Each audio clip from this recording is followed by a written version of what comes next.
Absolutely Pilates. This video is on hip hitch. Now hip hitch can be caused for a number of reasons.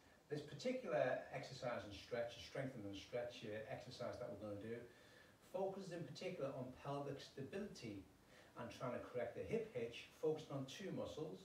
The glute medius, which is situated here on the pelvis and on the greater trochanter, on the head of the femur, and quadratus lumborum. Excuse my back, I've just got a bad habit of turning around and showing people. It's in this sort of area, one on that side, one on that side. And those two together are the main ones that help keep your pelvis parallel, stable. So as I lift my right leg, this leg up, my right leg, this glute medius kicks in, this one doesn't, keeping it simple, and this quadratus lumborum on the back fires up. So this one's firing up, that one's firing up on the back to help keep the pelvis steady, parallel. It's what stops us, these two muscles kicking in, what stops us tilting down to the side. Same when we do the other side, the pelvis wants to stay level, this glute medius kicks in, this quadratus lumborum kicks in, again to stop us falling down. So you might see some people walk, it's referred to as Trendelenburg gait. When they walk, they sort of tick-tock when they walk. It's called Trendelenburg gait because of weakness in the pelvic stabilizers.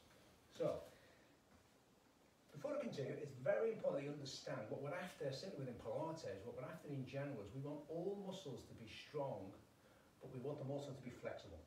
So this one is a strengthening and a stretching one as well, to some degree. So, requires a block. Now you can do, I said it requires a block, you can do this on your stairs.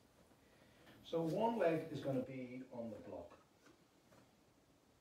on the stair, and this one is down as much as we can. And what that does is it drops the pelvis down. So my pelvis now is angled like that.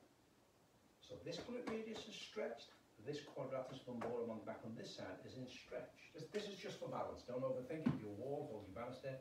And then what you're going to do, you're going to use it mainly the quadratus lumborum on the right side to hitch that pelvis up and keep it up there for, I don't know, 5-10 seconds. Woohoo! Balance is an issue there. Keep it hitched up, and then you drop it down again. Get a really good stretch on the quadratus and on the hips, and you feel this really in the supporting pelvis as well as the quadratus on the back. And then again, hitch it up as high as you can, hold it again for 5 or 10 seconds, and then drop it down. Now it's just me, it's kinesthetics. I don't like that particular too high a block. I actually like to feel, I prefer a smaller block. Just a personal preference, you still get benefit from both. Try and find a block which is going to block you, both legs are straight, one foot is on the floor, one is on the block. That for me, because I can feel my foot flat on the ground, I like to start off with this one. I've just got a preference for this particular one. It's the same though, you hitch it right the way up, hold it, 5 or 10 seconds, and drop it down. There's nothing to stop you doing reps. Up, down, lift up as high as you can, down. Just be careful you don't do that, unless you intend to do that because you're working your obliques down. But you get the idea. This is in stretch now, this is in, not in the quadratus isn't too much of a stretch. I'd use this more for the strengthening point of view, to be honest with you. Strengthen the glutes on that side, glute medius, quadratus on the back. And then obviously then you swap over and get balanced on the other side. And I can feel the difference, a little bit of a difference on this side. So how do you know? You can exaggerate it by going higher up. It just amplifies any imbalances. The higher up is one of the extra benefits of being higher up. The extra benefit of this foot being higher is you get more of a stretch, much more of a stretch. And because of that, you're going through a greater range of motion for the muscle, for both the muscles, glute medius, quadratus. And that's to help fix and cure a hiking hip. Again, it can be for other reasons. This is mainly targeted to particular muscles that may be weak on one side, strong on another, long, short, any combination of that. But for the Trendelenburg gait, what I mentioned, it's usually weak pelvic stabilizers. And this particular exercise strengthens both glutes on both sides and both quadratus if you do both sides.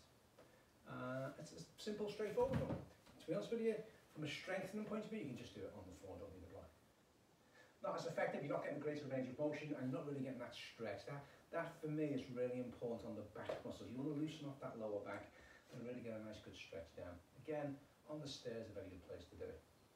And that's a simple, I won't use the word remedy, it will certainly help in strengthening and stabilising the pelvis and hopefully correcting any hip hitch and you will work on your, so more so from the quadratus lumborum, your more problematic side, you need to do a few more on the problematic side.